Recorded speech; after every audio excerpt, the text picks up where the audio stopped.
नमस्कार, मैं संगीता यादव और आप देख रहे हैं सच्ची रिपोर्ट। रुक करते कुछ खास खबरों की तरफ। विधानसभा चुनाव तिथियों की घोषणा होने के साथ ही प्रशासन द्वारा चुनाव की तैयारियों में तेजी दिखाई दे रही है। इसी कड़ी में आज जिला मुख्यालय से सटे कस्बा खीरी में सीओ सिटी के नेतृत्व में एसएसबी व पैरामिलिट्री के साथ में भारी पुलिस बल ने फ्लैग मार्च किया। सीओ सिटी अरविंद वर्मा ने बताया, फ्लैग मार्च इस उद्देश्य से कराया गया है कि ताकि चुनाव को लेकर सुरक्षा व्यवस्था का माहौल बन सके और अराजक तत्वों को सबक मिल सके कि चुनाव के दौरान किसी भी तरीके की गड़बड़ी बर्दाश्त नहीं की जाएगी।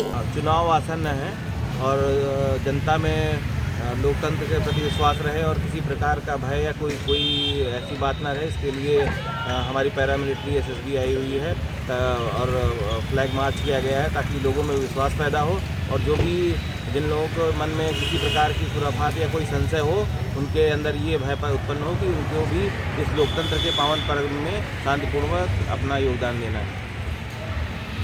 फिरोजाबाद पहुंचे SDG Agra zone Rajiv Krishna police अधिकारी के साथ चुनाव को लेकर भी समीक्षा बैठक दिए दिशा निर्देश। कुछ बिंदुओं पर जताए राजीव कृष्णा ने नाराजगी। चुनाव का माहौल खराब करने वाले लोगों को चिन्हित कर जल्द से जल्द की जाएगी कार्यवाही।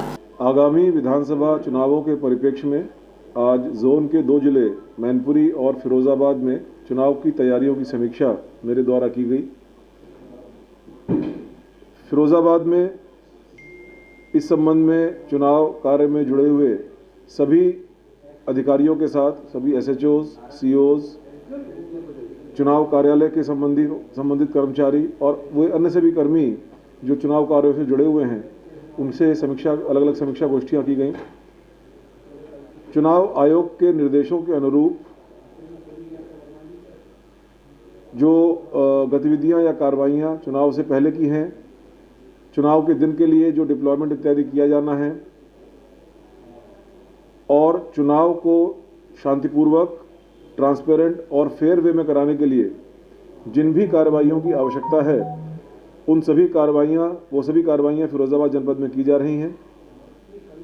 कुछ बिंदुओं पर अधिक सुधार की आवश्यकता है, उन बिंदुओं की ओर एसएसपी और उनकी टीम का ध्यान आकृष्ट किया गया। मुझे पूरा विश्वास है कि चुनाव आयोग की अपेक्षा के अनुसार फ्री एंड फेयर पोल यहाँ पर कराया जाएगा, जिससे कि लोग अपने मताधिकार का स्वतंत्रतापूर्वक प्रयोग कर सके और एक शांतिपूर्वक चुनाव संपन्न हो सके। सर, इस बार सबसे बड़ा चैलेंज है कि लगातार देखा जा रहा है कि कोरोना के मामले बढ़ रहे हैं। उसके लिए पुलिस के लिए क्या व्यवस्था प्रशासन द्वारा की गई है? जैसा कि आपको मालूम ही है कि इस महामारी के दृष्टिगत चुनाव आयोग ने पहले से ही काफ़ी निर्देश दिए हैं। इस बार जो फोर्स का डिप्लॉयमेंट है, उसमें भी कोरोना के दृष्टिगत कुछ परिवर्तन किए गए हैं। साथ ही मैं आपको ये भी याद दिलाना चाहूँगा कि इसी महामारी के दौरान अभी पंचायत चुनाव भी यूपी पुलिस ने संपन्न कराया है। तो इस महामारी के होते हुए भी हमारे अधिकारी और हमारा फोर्स इस चुनाव को शांतिपूर्वक और निष्पक्ष ढंग से कराने के लिए सक्षम है और कटिबद्ध है। सर, काफी यहाँ संवेदनशील भी बूथ है यहाँ पर, उसके लिए पुलिस की क्या व्यवस्था रहेगी? संवेदनशील, वल्नरेबल और क्रिटिकल बूथों का आकलन यहाँ पर जिलाधिकारी, उनकी टीम, पुलिस अधीक्षक, वरिष्ठ पुलिस अधीक्षक और उनकी टीम के द्वारा किया गया है। इसमें समय समय पर विभिन्न माध्यमों से प्राप्त इनपुट्स के आधार पर परिवर्तन भी किया जाता है।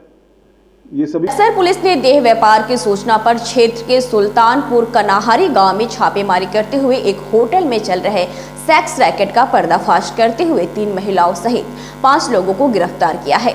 वहीं पुलिस क्षेत्राधिकारी BS चौहान ने बताया कि कन्हारी गांव में एक होटल पर देह व्यापार की सूचना मिल रही थी, जिस पर लक्सर कोतवाल यशपाल सिंह बिष्ट द्वारा चेकिंग की गई तो होटल में 4 जोड़े मिले। उन्होंने बताया कि जिनके खिलाफ मुकदमा दर्ज कर उनको जेल भेज दिया गया। ये दरअसल कुनारी में जो है काफी समय से एक होटल पे जो है वहाँ सेक्स रैकेट वगैरह इस टाइप की जो है सूचना थी।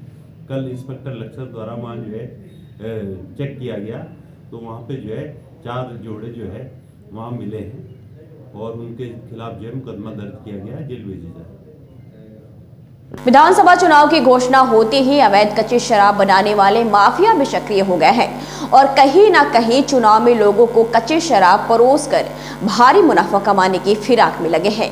उसी क्रम में लक्सर पुलिस ने मुखबिर की सूचना पर प्रतापपुर गांव के पास बाणगंगा में छापेमारी करते हुए 40 लीटर अवैध कच्ची शराब बरामद कर मौके से कच्ची शराब बनाने वाला 3000 लीटर लहन को नष्ट कर दिया। इस दौरान मौके का फायदा उठाकर 4 आरोपी फरार हो गए। गंगा के उस पे जो है टापू पे शराब बनाने की जो है शिकायतें मिल रही थी, तो उस संबंध में जो है इंस्पेक्टर लक्सर द्वारा एक टीम गठित करके कल जो है वहाँ पे छापेमारी की गई है।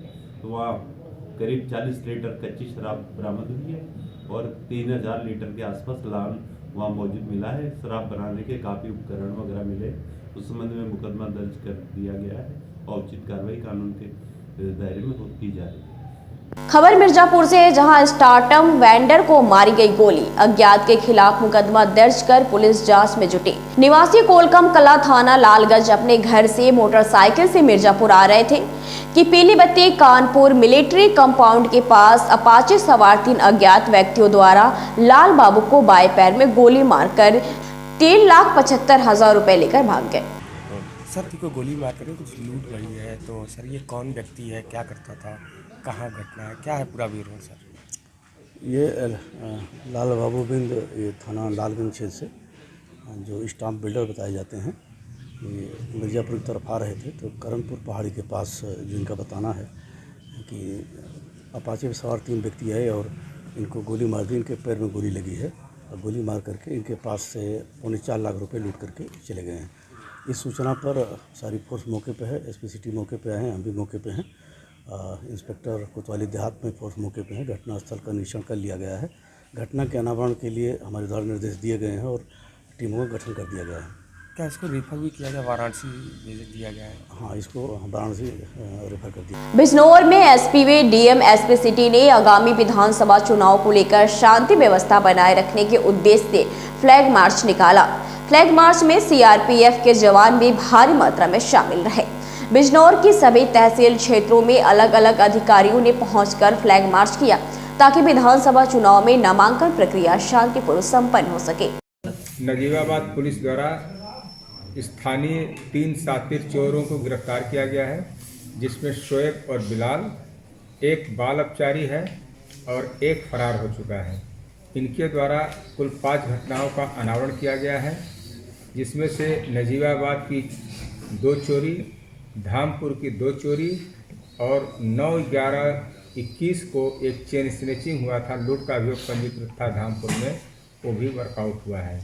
चोरी के पैसे से इन्होंने जो मोटरसाइकिल खरीदा था वो मोटरसाइकिल भी बरामद किया गया है।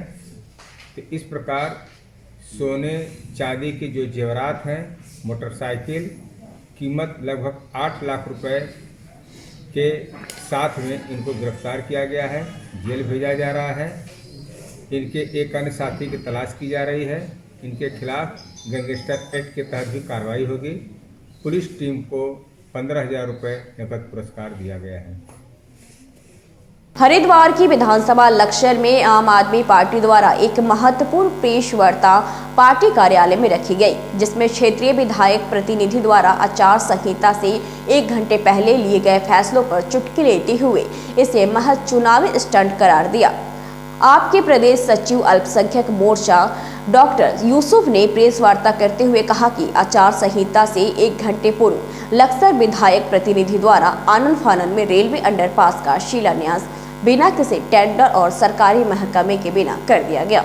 हम आज उस मुद्दे पे बात करना चाहते हैं जिस पे अभी हमारे विधायक जी के एक प्रतिनिधि ने आके जो रेलवे का अंडरपास की जो घोषणा हुई थी उसका जो है शिलान्यास कर दिया, जबकि उसका डीपीआर वगैरह तैयार नहीं है, टेंडर भी नहीं बना आया, उसका तैयार हुआ और कोई बजट भी नहीं है और उसके अंडर में भी नहीं आता, स्टेट गवर्नमेंट के अंडर में भी नहीं आता, सेंट्रल गवर्नमेंट के अंडर में आता है। हमारे विधायक जी के जो प्रतिनिधि है उनको ये देखना चाहिए था कि भैया आपको जब आपके अंडर में नहीं है और आप उसका उद्घाटन कर रहे हैं, और देखिए उस वक्त उद्घाटन कर रहे हैं जब आचार संहिता लगने के 1-2 घंटा पहले उद्घाटन कर रहे हैं आनंद फानंद में। उसमें ये हमें लग रहा है कि वो एक चुनावी स्टंट इसको बनाना चाहते हैं और लोगों को बताना चाहते हैं कि ये हमारी वजह से पास हुआ है, जैसे कि अगर वो ऐसा इनके अंडर में आता तो लोग तब भी मान लेते कि हाँ इन्होंने बनाया है, और ये सरकार उस टाइम पे उसको उद्घाटन कर रही है जब उनको एक चुनाव बहुत नज़दीक है और चुनावी फायदा लेने के लिए खबर मिर्जापुर की है, जहां पुलिस उप महानिरीक्षक के नेतृत्व में मिर्जापुर नगर क्षेत्र में किया गया फ्लैग मार्च।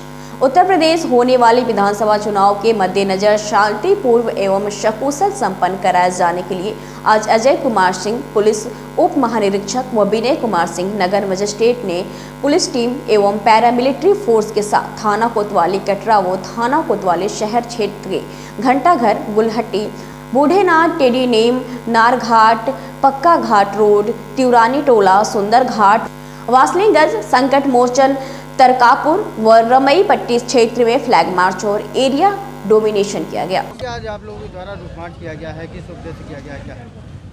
आप देख रहे हैं कि आज हम लोगों द्वारा ये एरिया डोमिनेशन की कार्रवाई की जा रही है। ये चुनाव पूर्व की जाने वाली एक परंपरागत प्रक्रिया है। इस एरिया डोमिनेशन में हमारे CPMF के अधिकारी जवान, हमारे लोकल अधिकारी, SP सिटी, CO सिटी, साथ में सिटी मजिस्ट्रेट और भारी संख्या में लोग एरिया डोमिनेशन के लिए लगे हुए हैं। अभी हम लोगों ने घंटा घर से प्रारंभ होकर के शहर के कई रास्तों में एरिया डोमिनेशन की कार्रवाई की है। इसका उद्देश्य हमारा ये है कि जो भी हम लोगों ने क्रिटिकल बूथ या वल्नरेबल मजरे चिन्हित किए हैं वहाँ जाते हैं और वहाँ लोगों के मन में विश्वास जगाते हैं कि निर्भीकतापूर्वक आने वाले चुनाव में अपना मतदान करें। सर क्या पाया गया शहर में, किस तरीके से माहौल है, क्या है? नहीं, शहर में बिल्कुल अच्छा माहौल है।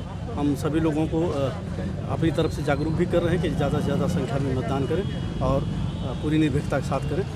फोर्स उनके साथ है, उनको किसी तरह की कोई दिक्कत नहीं है। बसपा ने 2022 के विधानसभा चुनाव के लिए हमीरपुर सदर का प्रत्याशी किया घोषित। हमीरपुर सदर से रामफूल निषाद का प्रत्याशी किया घोषित। जोनल कोऑर्डिनेटर लालाराम अहिरवार ने किया घोषित। पूर्व में एक बार जिला पंचायत सदस्य रह चुके हैं रामफूल निषाद। ग्राम प्रधान से जिला पंचायत सदस्य तक का सफर तय कर चुके हैं रामफूल। अब बसपा से 2022 में लड़ेंगे विधानसभा चुनाव। स्वास्थ्य और मेडिकल और इंजीनियरिंग और कृषि पर है, क्योंकि यहाँ अस्पताल में व्यवस्थाएं तो बहुत हैं और सुयोग्य डॉक्टर नहीं हैं।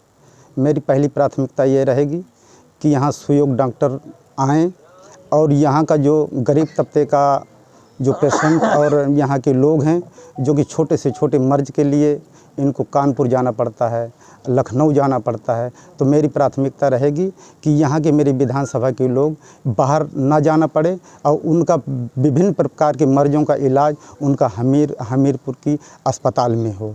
और यहाँ मेडिकल कॉलेज, क्योंकि यहाँ मेडिकल कॉलेज नहीं है और इंजीनियरिंग कॉलेज नहीं है। यहाँ मेरी विधानसभा के जो छात्र छात्राएं हैं और गरीब तबके के लोग हैं, ये शिक्षा मेडिकल और इंजीनियरिंग से संबंधित शिक्षा महंगी शिक्षा होने के कारण शिक्षा ग्रहण नहीं कर पाते हैं। मेरी प्राथमिकता रहेगी, अगर जनता ने मुझे सहयोग किया और जनता का आशीर्वाद प्राप्त हुआ तो मेरी प्राथमिकता इंजीनियरिंग कॉलेज और मेडिकल कॉलेज की रहेगी।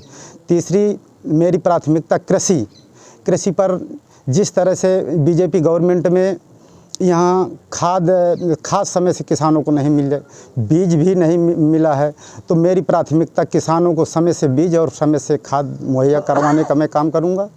और अन्न प्रथा, जिस तरह से किसान रात में भी सो नहीं पाता और परेशान रहता है, अन्न पशुओं खेत चर जा रहे हैं और अन्नों पशुओं से निजात दिलाने की विभिन्न प्रकार की व्यवस्थाएं करके किसानों का मैं सुविधा उपलब्ध करवाने का काम करूंगा मैं। धन्यवाद। फिलहाल आज की खास खबरों में इतना ही। आप देखते रहिए सच्ची रिपोर्ट।